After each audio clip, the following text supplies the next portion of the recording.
Hello everyone, welcome to Suraj online classes. I am Manisha and today I am going to teach you the conjunctions.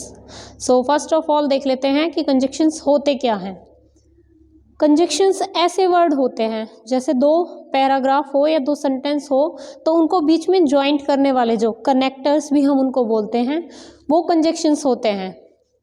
इसकी definition को देख लेते हैं. A conjunction is a word which is used to join two or more words, phrase or sentence together. Conjunction ऐसे words होते हैं जिनका हम किस चीज़ के लिए यूज़ करते हैं? To or more words, phrase or sentence. चाहे वर्ड्स को आपस में दो वर्ड्स को जोड़ना हो, सपोज हम बोल देते हैं राम एंड श्याम, दो वर्ड्स ज्वाइंट हो गए. हमें चाहे दो सेंटेंस को जोड़ना हो, हमने किसी के बारे में प्रॉपर लाइन बोली एंड बीच में उसमें एंड लगा दिया और लगा दिया. इस तरीके के जो वर्ड्स होते हैं वो हमारे कंजक्शंस कहलाते हैं. चाहे हमें दो फ्रेज को कनेक्ट करना हो, वहाँ पर भी कौन आते हैं बीच में? कंजक्शंस आते हैं. सो एग्जाम्पल के साथ देख लेते हैं. Fish and birds are living creatures. हमने यहाँ पर दो वर्ड्स को कनेक्ट किया. किस किस को? Fish and birds. हम सीधा बोल देते fish birds are living creature. तो ये हमारा सेंटेंस हमें नहीं पता चलता कि हम क्या बोलना चाह रहे हैं, साथ में बोल रहे हैं, दोनों एक ही चीज़ है या क्या है. एंड जब यहाँ पर आया है बीच में तो इसने इनको कनेक्ट कर दिया. फिश एंड बर्ड्स दो वर्ड्स हैं, अब वो एक साथ आ गए हैं. Are living creature. नेक्स्ट में देख लेते तो क्या एंड का ही यूज़ होता है तो सेंटेंस को मैच करने में. ऐसे हमारे जो कंजक्शंस होते हैं अप्रॉक्स 25 to 30 अराउंड होते हैं. Fish can swim but they can't fly. हमें सेंटेंस में बताया है fish can swim but they can't fly, कि वो स्विम तो कर सकती हैं जो फिशेस होती हैं, बट वो क्या नहीं कर सकती? वो फ्लाई नहीं कर सकती, वो उड़ नहीं सकती. हम इस सेंटेंस को ऐसे बोलते हैं fish can swim they can't fly. तो ये हमारा जो सेंटेंस है करेक्ट नहीं होता. उसमें बीच में जब हमने बट लगाया है तो हमने क्या बताया? परंतु वो उड़ नहीं सकती. तो इस बट ने इस सेंटेंस को यहाँ से यहाँ तक कनेक्ट किया है. ठीक है, तो ये हो गए हमारे कंजक्शंस. अब कंजक्शन क्या होते हैं वो हमें पता चल गया कि ऐसे वर्ड्स जो टू वर्ड्स या फ्रेज या सेंटेंसेस को टुगेदर करते हैं वो हमारे क्या कहलाते हैं? कंजक्शंस कहलाते हैं. ऐसे कौन कौन से वर्ड्स होते हैं? उनमें से मोस्ट ऑफ मैंने यहाँ पे नाम लिख दिए हैं. एंड है और दो वर्ड्स, जब एक से एक जैसे दो वर्ड्स के बारे में हम बता रहे हैं, हम उन्हें एक साथ ले रहे हैं, हम वहाँ पे एंड यूज़ करते हैं. इन वर्ड्स को जितने भी है total, and, but, so, that, if, before, is, but, still, because, therefore, उसके बाद since, as, lest, though, then, till, until. Then next आते हैं हमारे either, or, although, otherwise, unless, while, so, if. इस तरीके से अप्रॉक्सीमेटली हमारे 25 to 30 ये कंजक्शंस होते हैं, जिनमें से जो मेन कंजक्शंस होते हैं उनको आज मैं आपके सामने एक एक करके एक्सप्लेन करूंगी कि उनके कहाँ पे कैसे यूजेस होते हैं.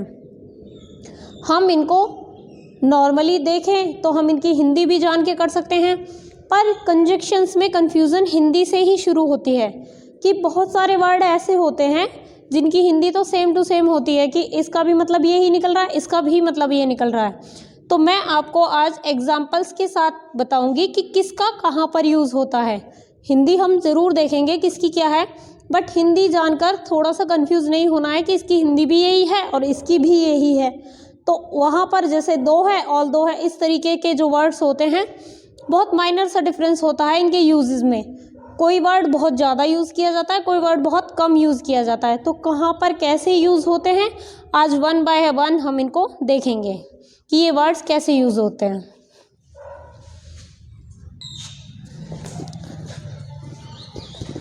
सो नेक्स्ट देख लेते हैं हम इनको वन बाय वन करके कि कौन कौन से कंजक्शंस होते हैं और उनके कहाँ कहाँ पर यूज़ होते हैं. फर्स्ट है हमारा एंड. जैसा कि जो पहला एग्जाम्पल था उसमें भी बताया था, एंड दो जो सेंटेंस थे उनको ज्वाइंट कर रहा था या दो वर्ड्स को ज्वाइंट कर रहा था. एग्जाम्पल देख लो. These grapes are fresh, these grapes are juicy. दो सेंटेंस दिए हुए हैं, ग्रेप्स के बारे में ही बता रहे हैं. तो हम अगर कोई बुक है या कोई स्टोरी है तो उसमें इतनी लेंथ उसमें ऐड हो जाती है अगर इस तरीके की चीज़ें बार बार रिपीट करी जाए। छोटी सी चीज़ है, ग्रेप्स के बारे में ही बताना है, तो उसमें हम क्या करेंगे, यहाँ पर एंड को यूज़ कर देंगे। These grapes are fresh and juicy. तो एंड यहाँ पर क्या मतलब निकला एंड का, और जब एक ही चीज़ की हम उसके बारे में कोई भी क्वालिटीज़ बता रहे हैं या कोई और बात एक के बारे में ही बता रहे हैं तो वहाँ पर सेम सिमिलर बातें बता रहे हैं तो वहाँ पर हम एंड का यूज़ करते हैं। ठीक है, तो एंड का यहाँ पर क्या मतलब निकलता है, और। नेक्स्ट आ जाता है हमारा बट। बट का मतलब होता है जो एंड था वो सिमिलर चीज़ों के लिए यूज़ हो रहा है, तो बट जो है वो ऑपोजिट चीज़ों के लिए यूज़ होता है, या परंतु वो ऐसा है पर उसमें ये चीज़ है। जब इस तरीके की बातें हम करते हैं तो वहाँ पर हम यूज़ करते हैं बट का। Sohan is very rich, Sohan does not enjoy his life. तो इस तरीके का वर्ड है कि वो बहुत ज़्यादा रिच है और वो अपनी लाइफ को एंजॉय नहीं करता है। यहाँ पर उसकी अच्छाई बता दी, यहाँ पर बुराई बता दी। तो अगर इस तरीके के ऑपोजिट वाले जो वर्ड्स आ जाते हैं वहाँ पर हम क्या लगा देते हैं, but. Sohan is very rich but he does not enjoy his life, कि वो बहुत ज़्यादा रिच है पर वो अपनी लाइफ को एंजॉय नहीं करता। तो एंड और बट बहुत ज़्यादा सिंपल कंजक्शंस होते हैं जिनको हम अगर सेंटेंस हमें पता है कि इसमें क्या बात बताई जा रही है तो हम इजीली फाइंड आउट कर सकते हैं कि यहाँ पर एंड आएगा या बट आएगा। ठीक है, उसके बाद थोड़े से कंफ्यूजिंग वर्ड्स हमारे स्टार्ट होते हैं। नेक्स्ट है हमारा और जहाँ पर ऑप्शंस दिए जाते हैं कि या तो ऐसा कर लो या ऐसा, या तो तुम चल लो या तुम दौड़ लगा लो। इस तरीके की जब हम दो ऑप्शंस दे देते हैं वहाँ पर और का यूज़ होता है। Walk fast you will miss the train, ये क्या बोल रहे हैं कि तेज चलो तुम, नहीं तो तुम्हारी ट्रेन छूट जाएगी। अब नहीं तो हमने यूज़ ही नहीं किया, इसने क्या बोला है, तेज चलो तुम्हारी ट्रेन छूट जाएगी। तो हमारा सेंटेंस जो है वो कम्प्लीटली करेक्ट नहीं है, प्लस अलग अलग सेंटेंस बन गए हैं। तो सेंटेंस को ज्वाइंट करने के लिए हम क्या करेंगे, वॉक फास्ट और you will miss the train, कि तेज़ी से चलो नहीं तो तुम्हारी ट्रेन छूट जाएगी, और या ऐसा करो नहीं तो ऐसा होगा। जहाँ पर नहीं तो इस तरीके के वर्ड्स आते हैं वहाँ पर हम क्या यूज़ करते हैं, और। ये हो गया हमारा ये सिमिलर वर्ड्स के लिए, ऑपोजिट वर्ड्स के लिए, यहाँ पर चॉइस देने के लिए। नेक्स्ट आता है इल्स। अब देखो यहाँ पर भी इसकी हिंदी नहीं तो है और की भी हिंदी नहीं तो निकल रही थी। तो अगर हम हिंदी कन्वर्ट करके निकालें तो हमें नहीं समझ में आएगा कि इल्स कहाँ पर यूज़ होगा और कहाँ पर यूज़ होता है। Give me a drink I shall die of thirst, कि या तो मुझे पानी दे दो नहीं तो मैं प्यास से मर जाऊंगा। कहना ये चाह रहा है बट अलग अलग वर्ड्स हैं। जॉइंट कौन करेगा इसको, यहाँ पर हम जब हम इल्स लगा देंगे तो ये सेंटेंस हमारा जॉइंट हो जाएगा। और क्या कह रहा है ये कि या तो मुझे पानी दे दो नहीं तो मैं प्यास से मर जाऊंगा। ठीक है, अब हमारा ये करेक्ट हुआ। Walk fast you will miss the train same था। क्या यहाँ पर इल्स आ सकता था, नहीं। इस तरीके के वर्ड्स में आता है जहाँ हम शुरुआत में ही पहले अपनी डिमांड रख रहे हैं कि ये कर दो नहीं तो इससे ये हो जाएगा। प्लस इल्स का हम बहुत रेयर यूज़ करते हैं, हम मोस्टली और जो सेंटेंस वर्ड्स होते हैं उनका यूज़ करते हैं। इल्स का यूज़ होता है एनी, कोई वर्ड है एनीबडी इल्स, इस तरीके के साथ हम इल्स यूज़ करते हैं। लास्ट में यूज़ होता है ज़्यादातर, यहाँ पर बीच में आया हुआ। नेक्स्ट है एवरीबडी इल्स, बोलने में आता है। इसी तरीके से नोबडी भी अगर हम बोलेंगे तो उसके साथ भी इल्स ही यूज़ होगा। समबडी देन उसके साथ भी इल्स ही आएगा, और के साथ भी इल्स ही आता है। ऑलरेडी वहाँ आ चुका होगा देन उसके साथ हम क्या ऐड करेंगे, इल्स, क्योंकि और को तो हम रिपीट करेंगे नहीं बार बार। मीनिंग उसका सेम ही निकल रहा है जो और का निकलता है। थोड़ा सा डिफरेंस होता है कि यहाँ पर हम चॉइस दे रहे हैं। ठीक है, यहाँ पर दो चीज़ों की चॉइस है, यहाँ पर और भी चॉइसेस दी जाए एक्स्ट्रा 2 से अबव तो वहाँ पर हम इल्स यूज़ करते हैं। ठीक है, नेक्स्ट जो हमारे आते हैं उनको देख लेते हैं कि बाकी के कंजक्शंस और कौन कौन से हैं और उनकी कहाँ कहाँ पर कैसे कैसे यूज़ होते हैं। सो नेक्स्ट देख लेते हैं अदरवाइज। अदरवाइज का मतलब होता है नहीं तो। Hurry up you will be late for school. Example है, यहाँ इसने फुल स्टॉप कर दिया, hurry up you will be late for school, जल्दी करो तुम स्कूल के लिए लेट हो जाओगे। तो जब हम किसी को फ्यूचर में कुछ होने वाला है उसके लिए अभी से इंडिकेट कर लें कि ऐसा करो नहीं तो ऐसा हो जाएगा फ्यूचर में, सो वहाँ पर हम क्या लगा रहे हैं, hurry up otherwise you will be late for school, कि जल्दी करो नहीं तो तुम स्कूल के लिए लेट हो जाओगे।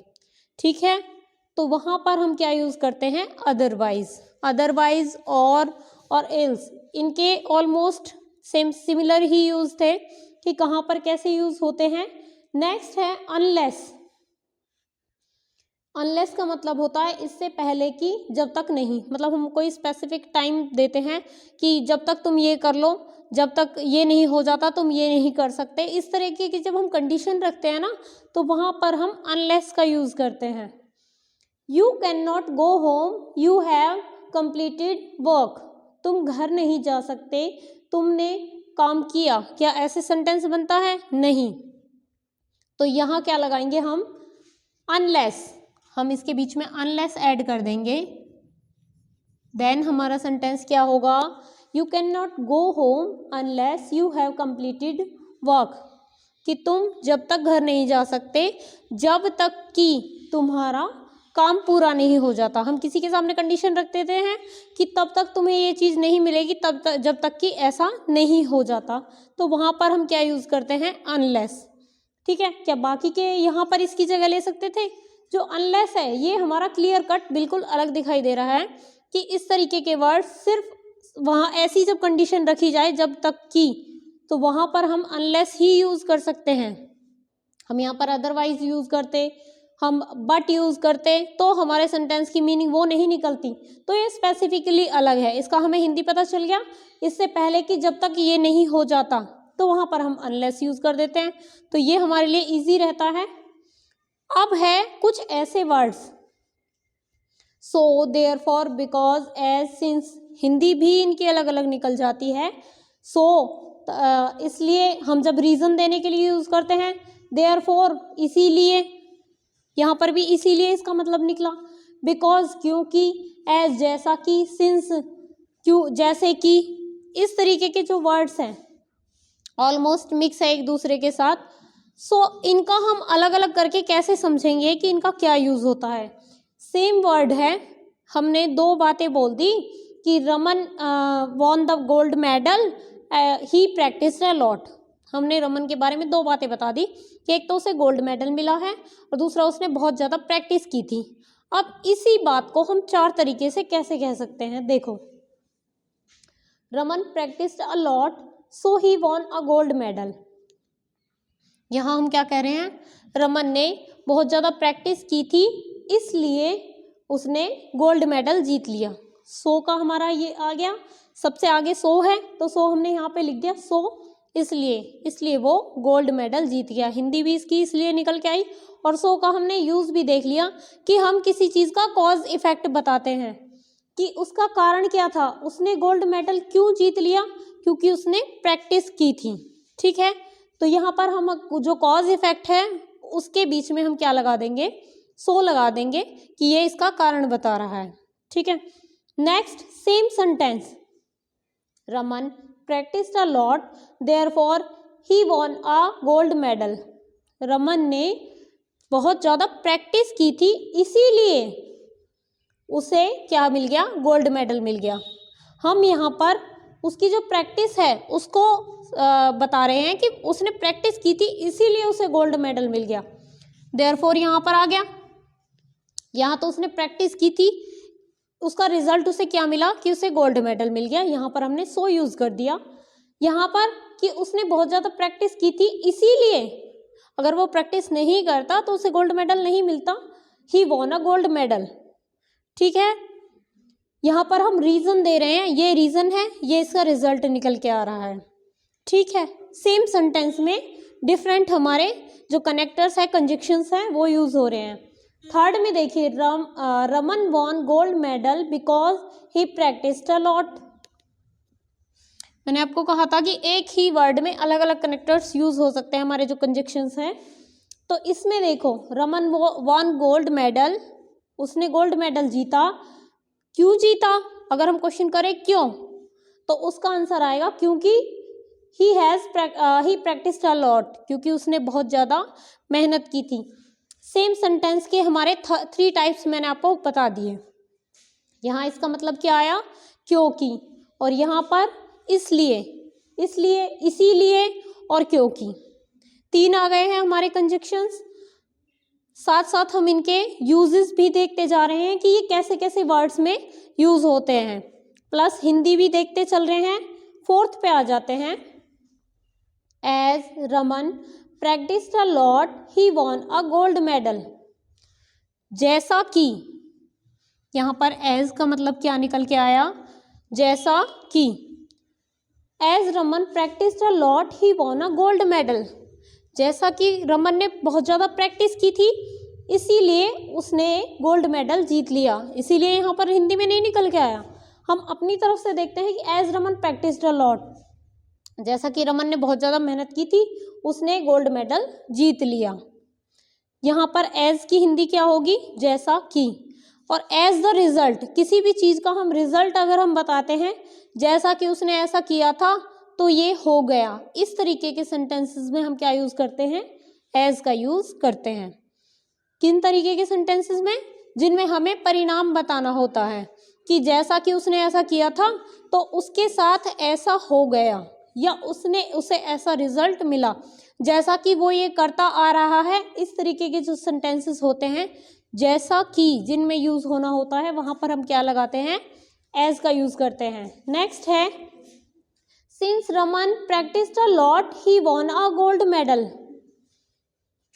सेम वही बात है, जैसे एज, जैसे कि, सिंस में भी जैसे कि, रमन प्रैक्टिस्ड अ लॉट, जैसे कि रमन ने बहुत ज़्यादा मेहनत की थी, ही वॉन अ गोल्ड मेडल, उसने गोल्ड मेडल जीत लिया। अब आप देखेंगे सिंस और एज ऑलमोस्ट सेम, कि जब सिंस से भी वही आता है। एक तो हमारा पहले आ रहा था एडवर्ब वगैरह में कि तब वहाँ पर ये टाइम को शो कर रहा था, यहाँ पर ये टाइम को शो नहीं कर रहा है, बल्कि एक रिजल्ट को शो कर रहा है कि जब से वो काम करता आ रहा था, इसलिए उसे गोल्ड मेडल मिला है। यहाँ पर सेम इनका मीनिंग निकल कर आता है, सिंस भी और एज भी, जैसा कि।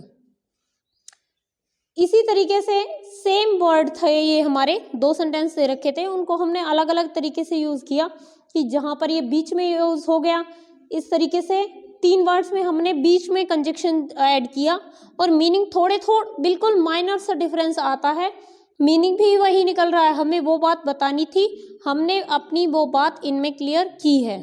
जितने भी सेंटेंसेस हैं, 4 सेंटेंस बताए हैं, 5, तो इनमें सब में वही मीनिंग निकल कर आया। ऐसा नहीं है कि हमने सेंटेंस का मीनिंग चेंज कर दिया है, सेम कनेक्टर्स है, थोड़ा सा हमने वर्ड्स को आगे पीछे किया और सेम मीनिंग उसमें निकल कर आ जाता है। तो ये हो गए हमारे सो, देयरफॉर, बिकॉज, एज, सिंस। सो हमने रिजल्ट के लिए यूज़ किया था, देयरफॉर भी हमने रिजल्ट के लिए यूज़ किया था, थोड़ा सा उससे ज़्यादा जोर देकर। सो में हमने थोड़ा जोर दिया था वर्ड्स पे, देयरफॉर में थोड़ा सा एक्स्ट्रा एफर्ट डाला है हमने। देन बिकॉज, क्योंकि, एज, जैसा कि, और सिंस, जैसे कि, सेम ही वर्ड्स हो जाते हैं। ठीक है, अब आते हैं हमारे नेक्स्ट, जो बचे जाते हैं कंजक्शंस कि उनके क्या क्या यूजेस होते हैं।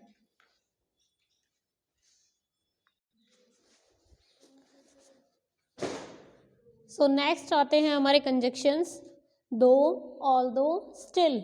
जैसे लास्ट सेंटेंस में हमने एक ही जो वर्ड था उससे ही हमने 2-3 का उसमें यूज़ करके देख लिया था कि उसका अलग अलग तरीके से कैसे यूज़ होता है। सो सेम हम यहाँ पर देखेंगे, एक सेंटेंस है हमारे पास, ही वॉज टायर्ड, देन उसको हमें जॉइंट करना है, ही वॉज हैप्पी। अगर हमें ये सेंटेंस दे दिया जाए कि आपको इसे जॉइंट करना है, तो हम उसे 3 तरीके से जॉइंट कर सकते हैं। जैसे पिछले वाले को हमने 5 टाइप्स से जॉइंट किया था। अगर हमें चॉइस दी जाती है कि आप खुद इसे जॉइंट करो, तो हमें पता है हम उनमें से कोई भी यूज़ कर सकते हैं, कैसे भी हमारा सेंटेंस गलत नहीं होगा। आप ये कहोगे कि हमने इसकी जगह यहाँ पर पर्टिकुलरली ये ही लगना चाहिए था, तो ऐसा नहीं होता है। ये जितने भी हैं हम सेंटेंस को बस मीनिंग चेंज नहीं होना चाहिए, आगे पीछे करके इन्हीं के हिसाब से लगा सकते हैं। देन सेकंड थिंग आती है कि आपसे बोल दिया जाए, आप कहोगे कि आप बता रहे हो कि इनका सिमिलर मीनिंग होता है और ऑलमोस्ट यूज भी एक जैसे ही आ रहे हैं, 2-3 वर्ड्स सेम सेम कैटेगरी के आ रहे हैं जिनको मैं एक साथ आपको बता रही हूँ, तो उसको कहाँ पर यूज करना है। तो उसमें आप सबसे पहले तो आप देखोगे कि फिलअप कहाँ पर दे रखा है। जैसा कि मैंने एज वाले में बताया था, उसमें आगे फिलअप था। अगर सेंटेंस लिखा होता और आगे फिलअप दिया होता, जो ब्लैंक स्पेस है वो आपका आगे आया होता, तो आप इजीली देख लेते कि यहाँ पर एज ही आएगा। बाकी किसी को हम वहाँ पर फिट करते, बिकॉज को हम वहाँ पर करते तो शायद हमारा सेंटेंस करेक्ट नहीं बनता। फिर भी मेन क्या होता है कि जैसे कि एमसीक्यू पूछे जाते हैं, तो एमसीक्यू में क्या होता है, जैसे यहाँ पे स्टिल आना चाहिए, इनमें स्टिल आ सकता है, तो आपके ऑप्शंस में एक में स्टिल दे जरूर होगा, बाकी के जो ऑप्शंस होंगे वो अदर कैटेगरी से होंगे। ऐसा नहीं होता है कि 2 ऑप्शंस एक ही कैटेगरी से दे दिए जाएं और फिर आप लोग कंफ्यूज होते रहो, क्योंकि जैसे 2 और ऑल 2 है, ऑलमोस्ट 99% हम केसेस जो होते हैं उनमें सेम ही मीनिंग होता है।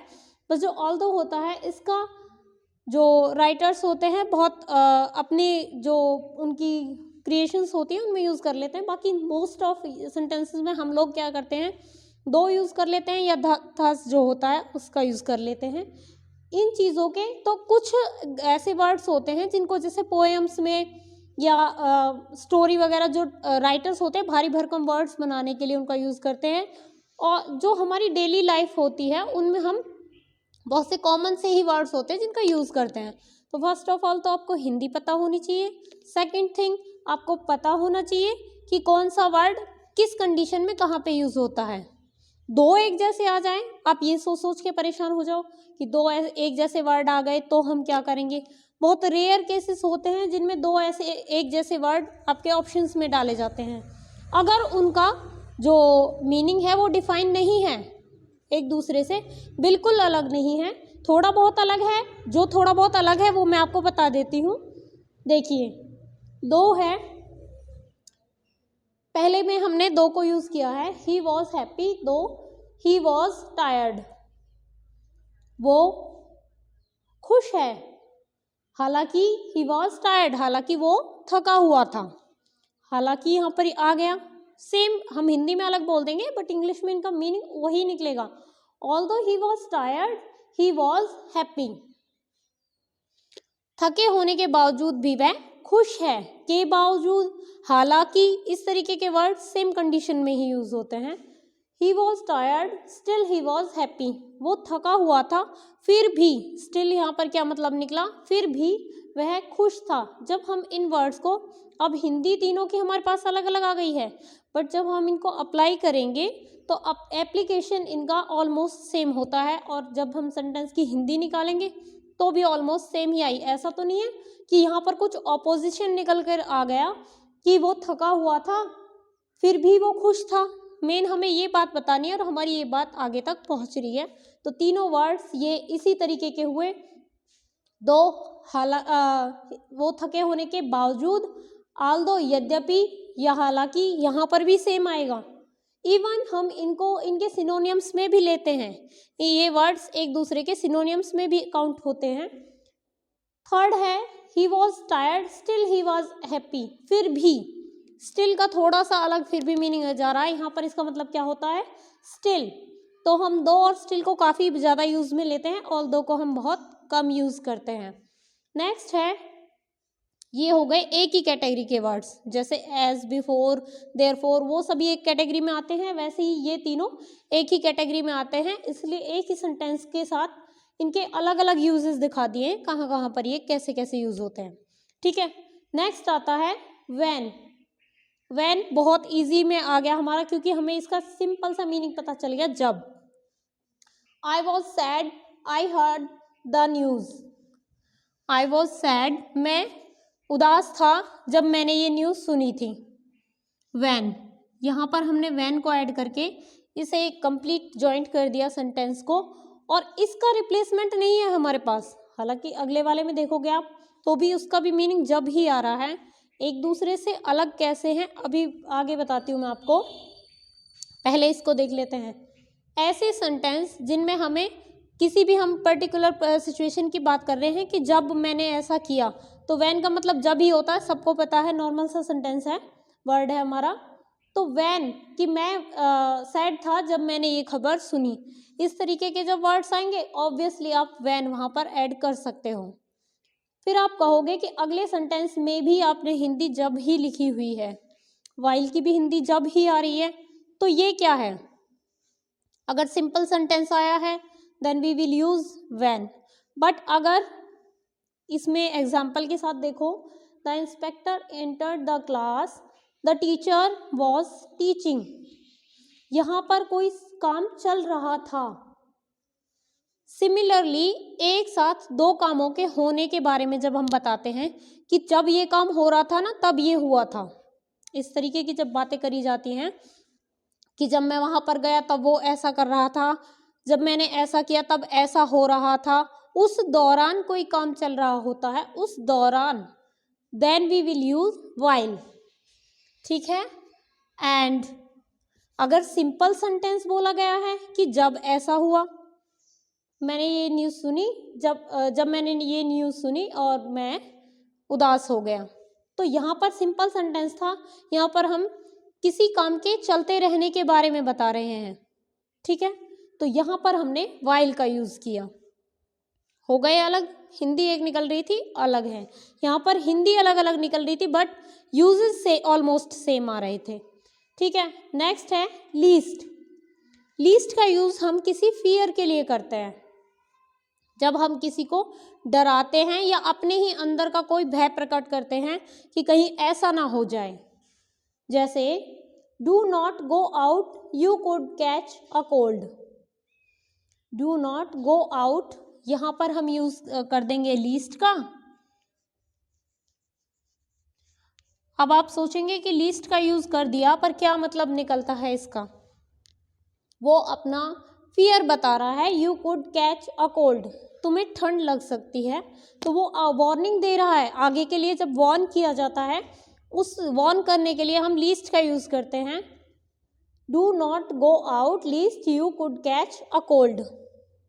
नहीं तो भी आ सकता था बट ऑलमोस्ट हमें क्लियर पक्का पता है कि ये बाहर जाएगा तो इसे कोल्ड हो जाएगा। हम अपने अंदर का जब भय दिखा रहे हैं तो हम वहां पर लीस्ट का यूज कर रहे हैं। ठीक है, नेक्स्ट आता है इफ। एक और हमारा कंजक्शन है इफ। इफ का मतलब होता है यदि, अगर तुमने ऐसा किया, जहां पर हम कंडीशन रखते हैं वहां पर इफ का यूज किया जाता है। You do not meet them, you will not get help from him. तुम्हें उससे नहीं मिलना चाहिए अगर तुम्हें उससे कोई मदद नहीं मिलती है तो। फ्यूचर में अगर वो तुम्हारी मदद नहीं करेगा तो तुम्हें उससे नहीं मिलना चाहिए, हम इस तरीके के एडवाइस दे देते हैं। तो अगर यदि इस तरीके की कोई भी बात कही जाती है तो वहां पर हम इफ का यूज करते हैं।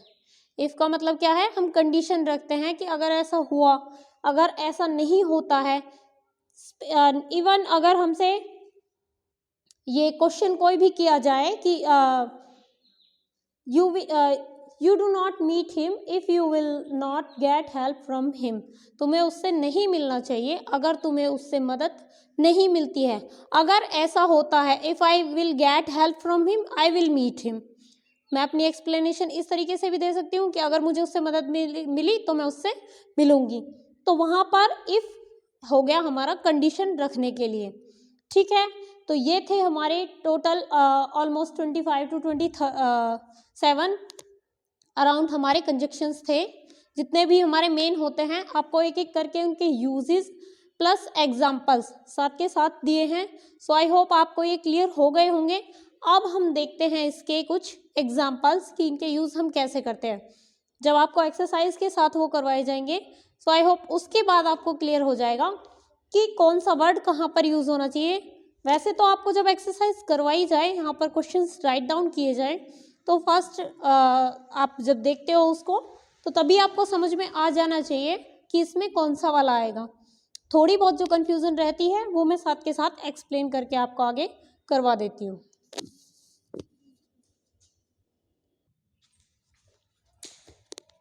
सो एग्जाम्पल्स देख लेते हैं कंजक्शंस के। Hari was not there, his sister was there. पहला एग्जाम्पल है हमारा कि हरी वहाँ पर नहीं था, उसकी बहन वहाँ पर थी। उसके बाद मैंने आपको बताया था कि ऑप्शंस ही मोस्टली आपके पास ऐसे आएंगे जिनमें आप इजीली फाइंड आउट कर सकते हो कि ये इस कंडीशन में लगता है ये नहीं लगता है। सो बट और परंतु कि उसकी बहन वहाँ पर थी, या उसकी बहन वहाँ पर थी। हम अगर यहाँ पर और ऐड करेंगे, हरी वॉज नॉट देयर और हिज सिस्टर वॉज देयर। हरी वहाँ पर नहीं था या उसकी बहन वहाँ पर थी। इस तरीके का कोई मैच नहीं बनता है सेंटेंस का। तो यहाँ पर क्या बनेगा, बट। यहाँ पर हम बट ऐड करेंगे और ये हमारा सेंटेंस बन जाएगा, हरी वहाँ पर नहीं था और उसकी सिस्टर वहाँ पर थी, but his sister was there, पर उसकी बहन वहाँ पर थी। क्यों यहाँ पर बट आया, क्योंकि आपको बताया कि बट दो ऑपोजिशन वाली जो कंडीशन आती है ना कि ऐसा है परंतु ऐसा नहीं है, इस तरीके से जब चीज़ें आती है ना तो वहाँ पर हम बट का यूज़ करते हैं। तो बट हमारा यहाँ पर करेक्ट होगा। नेक्स्ट है Shashi went to park, Shashi had fun. हमें देखना है दोनों सेंटेंस पॉजिटिव ही जा रहे हैं या फर्स्ट सेंटेंस पॉजिटिव जा रहा है, नेगेटिव जा रहा है। इसमें देखा आपने हरी वॉज नॉट देयर, यहाँ नेगेटिव है, और his sister was there second sentence हमारा पॉजिटिव में आ गया। तो नेगेटिव पॉजिटिव जब प्लस हुए तो वहाँ पर हमने बट का यूज़ किया। अब देखो यहाँ पर पॉजिटिव है, शशि वेंट टू पार्क, कि वो पार्क गई। शशि हैड फन, उसने खूब आनंद किया वहाँ पर।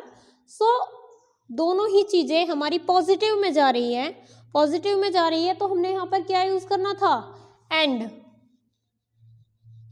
Shashi had fun. हम चाहें तो हम शशि को भी शी बना सकते हैं, एंड शी हैड फन। हमारा सेंटेंस एक में ही आ गया, दो थे अलग अलग, हमने उनको एक साथ ही मर्ज कर दिया है और उसको ज्वाइंट कर दिया किसने, एंड ने। थर्ड में देखते हैं, you can not pass, you work hard. पहले में क्या कह रहा है वो, यू कैन नॉट पास, कि तुम पास नहीं हो सकते। यू वर्क हार्ड, तुम मेहनत करो।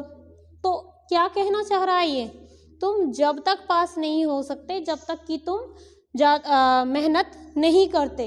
अब इस तरह की कंडीशन में जहाँ जब तक की आता है, पहले आप ऑप्शंस पे नहीं जाएंगे, पहले आप सेंटेंस को समझेंगे, देन माइंड में लाएंगे कि इसमें क्या आना चाहिए, क्या आना चाहिए, वो वर्ड हमारे ऑप्शंस में है या नहीं है। तो सबसे पहले तो अगर हमारे माइंड में यही पे आ गया कि इस तरह की कंडीशंस में हम क्या यूज़ कर रहे थे कि जब तक की मैंने आपको किस में बताया था, अनलेस में बताया था, अदरवाइज क्या था, नहीं तो। अब इसको क्योंकि एक एक आपके चार ऑप्शंस आते हैं, आप एक एक को उसमें परफेक्ट करके देखोगे कि इसमें ये आना चाहिए या ये आना चाहिए। हर किसी की हिंदी समझने बैठोगे बहुत ज़्यादा टाइम वेस्ट हो जाता है। तो सबसे परफेक्ट तरीका तो यही है कि आप पहले ऑप्शंस को साइड में रखेंगे, अपना सेंटेंस पढ़ेंगे, माइंड में लाएंगे कि इसमें कौन सा वाला आ जाना चाहिए। अगर आपके माइंड में आ जाता है देन आप ऑप्शंस में चेक करोगे कि क्या वो हमारे ऑप्शन में है, और आप उसको वहाँ पर सेट करके देख सकते हैं कि ये ठीक है या नहीं है। अगर आपके माइंड में जो आ रहा है वो आपके ऑप्शंस में नहीं है, फिर आपको ऑप्शंस को एक बार चेक करके देखना होता है कि इनमें से कौन सा आ सकता है। अगर आपके माइंड में अब तक नहीं आया कि इसमें क्या आना चाहिए, फिर आप यहाँ आएंगे, अदरवाइज और अनलेस हमारे दे रखे हैं दो। तो अदरवाइज की हिंदी बताई थी आपको, नहीं तो, और अनलेस की जब तक की। तो क्या आना चाहिए, यू कैन नॉट पास, नहीं तो तुम वर्क हार्ड करो। तो कोई मीनिंग ही नहीं बना, कोई सेंस नहीं बनता है सेंटेंस का। तो यहाँ पर क्या आना चाहिए, अनलेस, जब तक की। अनलेस हमने यहाँ पे ऐड किया और अब हमारा बन गया perfect sentence. You can not pass unless you work hard, जब तुम पास नहीं हो सकते जब तक कि तुम हार्ड वर्क नहीं करते हो। नेक्स्ट है run fast you can not win the race. इसमें पहले क्या बोल रहा है कि आप तेजी से चलो, you can not win the race, तुम रेस नहीं जीत सकते। पहले में तो उसने पहले बोल दिया था यू कैन नॉट पास, और इसमें ये बाद में बोल रहा है तुम तेजी से चलो नहीं तो तुम रेस में नहीं जीत सकते। अब नहीं तो you can not win the race, तो इसमें क्या आना चाहिए, हमारे ये सारे ऑप्शंस हो जाते हैं। अदरवाइज है, अनलेस है, एंड है। Run fast you can not win the race, otherwise you can not win the race. तो यहाँ पर हम क्या यूज करेंगे, अदरवाइज का। क्या अनलेस, जब तक कि तुम रेस नहीं जीत जाते, नहीं बनेगा क्योंकि हमारे पास कोई चॉइस नहीं है। सो और and you can not win the race, हम तो सीधा सीधा उसे बोल रहे हैं कि तुम रेस जीत ही नहीं सकते, तो इस तरीके का सेंटेंस नहीं बनेगा। क्या बनेगा, अदरवाइज, अदरवाइज नहीं तो तुम रेस नहीं जीत सकते। वो उसे समझा रहा है कि तुम्हें तेजी से चलना होगा, अदरवाइज तुम रेस नहीं जीत सकते। तो इसमें इनमें से क्या आएगा, अदरवाइज आ जाएगा। ठीक है, हमारे पास जितने भी ऑप्शंस होंगे हम सबको सी ऑफ करेंगे कि कौन कौन सा इसमें आ सकता है और कौन सा एलिमिनेट हो जाता है कि ये नहीं आएगा। He is respected, he is rich, उसकी रिस्पेक्ट की जाती है, ही इज रिच। सीधी सी बात है, एकदम सच में आ रही है, बट ही इज रिच। अगर हम इसको ऐड करके देखें, he is respected, he is rich, और हमने यहाँ पर ऐड कर दिया बट ही इज रिच, तो क्या ऐसा हो सकता है कि अगर वो रिच है तो फिर उसकी रिस्पेक्ट नहीं होगी? ऐसा तो नहीं होता ना। उसकी रिस्पेक्ट ही इसलिए होती है बिकॉज ही इज रिच, तो बिकॉज ही इज रिच, यहाँ पर बिकॉज आएगा। इन केस आपका एंड होता यहाँ पे, मे बी हम उसको ऐड कर सकते थे, he is respected and he is rich, कि उसकी रिस्पेक्ट भी की जाती है और वो रिच भी है, पर हम ये नहीं ऐड कर सकते बट ही इज रिच, कि उसकी रिस्पेक्ट की जाती है परंतु वो रिच है, फिर हमारा सेंटेंस गलत हो जाता है। ठीक है, नेक्स्ट है I could not eat more, I was full. उसने क्या कहा, मैं बहुत ज़्यादा नहीं खा पाया, एज आई वॉज फुल, जैसे कि क्योंकि मेरा पेट भरा हुआ था। बिकॉज आई वॉज फुल आ सकता था, बिकॉज एक ही कैटेगरी से वो बिलोंग करते हैं। एज यहाँ पर आ जाएगा और नहीं आएगा। और का मतलब तो मैंने सीधा सीधा या बताया था कि जहाँ दो कंडीशन दी हो तो हम वहाँ पर और का यूज़ करते हैं कि या तो ऐसा या तो ऐसा, बट यहाँ पर कंडीशन नहीं दी हुई है, यहाँ पर सीधा सीधा बताया है बिकॉज मेरा पेट भरा हुआ था, एज आई वॉज फुल। ठीक है, नेक्स्ट आता है it was a slow film, I enjoyed it. पहले उसने फिल्म को क्या बोल दिया कि ये स्लो फिल्म थी, बहुत धीमे धीमे चलने वाली, आई एंजॉयड इट। अब हम सोचेंगे स्लो फिल्म बोल दिया दैट मीन्स उसे अच्छी नहीं लगी होगी, बट उसने क्या बोला, आई एंजॉयड इट, मैंने इसे पसंद किया, खूब मैंने इसका आनंद लिया। तो स्टिल, फिर भी, स्टिल हम यहाँ पर लगा सकते हैं, दो भी लगा सकते हैं, ऑल दो भी लगा सकते हैं, बट वैन नहीं लगा सकते। वैन आई एंजॉयड इट, जब मैंने इसे एंजॉय किया तब ये स्लो फिल्म थी, तो यहाँ पर कोई सेंस नहीं निकलता। यहाँ पर किसका सेंस निकल रहा है, जब हम इसमें स्टिल ऐड कर रहे हैं, आई स्टिल एंजॉयड इट। ठीक है, स्टिल आई एंजॉयड इट। तो इस तरीके से हमारे जो ये कंजक्शंस हैं, हमें दो सेंटेंस को पेयर करना है, एक साथ उनका कंबाइंड करके उन्हें एक सेंटेंस में कन्वर्ट करना है। बट ऐसा नहीं है कि हम कुछ भी लगाकर उसे कंबाइंड कर सकते हैं, वहाँ पर हमें हिंदी भी देखनी होगी और उसकी एक्यूरेसी भी देखनी होगी कि इनमें से हमारे पास दो तीन ऑप्शन होंगे कि इनमें से कौन सा आ सकता है। ठीक है, तो सबसे पहले हम अपनी कॉमन सेंस का यूज़ करेंगे, जो हमने आज सीखा कि कौन सा वाला आ सकता है। अगर हमारे माइंड में कंजक्शन है कि ये वाला आ सकता है तो आप उसको ऐड करोगे, अगर माइंड में नहीं आता then we will go for options, and options में हम चेकआउट करेंगे कि कौन सा इसमें से ज़्यादा इसमें परफेक्टली जा रहा है। अगर तो सिचुएशन डिफरेंट होंगी कि एंड और बट, इस तरीके के सेंटेंस है, इनमें ऑब्वियसली पता चल जाता है कि कौन सा ऑप्शन आएगा, तो हमारे लिए बहुत मुश्किल नहीं होता, हम हिंदी से ही काम चला सकते हैं। बट कुछ जैसे मैंने आपको बताया था कि अदरवाइज, अनलेस, इनमें हम थोड़े से कंफ्यूज होने लगते हैं जब सिमिलर कैटेगरी के वर्ड्स आते हैं। तो वहां पर एक तो हमें ये देखना होगा कि कहाँ पे हमारा फिलअप दिया हुआ है, फर्स्ट में है, लास्ट में है या बीच में है। फिर उसके बाद हमें माइंड में लाना होगा कि कौन सा वर्ड कहाँ पे यूज हो रहा था। सो आई होप आज की क्लास के बाद आपको कंजक्शन का जो टॉपिक है ये क्लियर हो गया होगा। Thank you.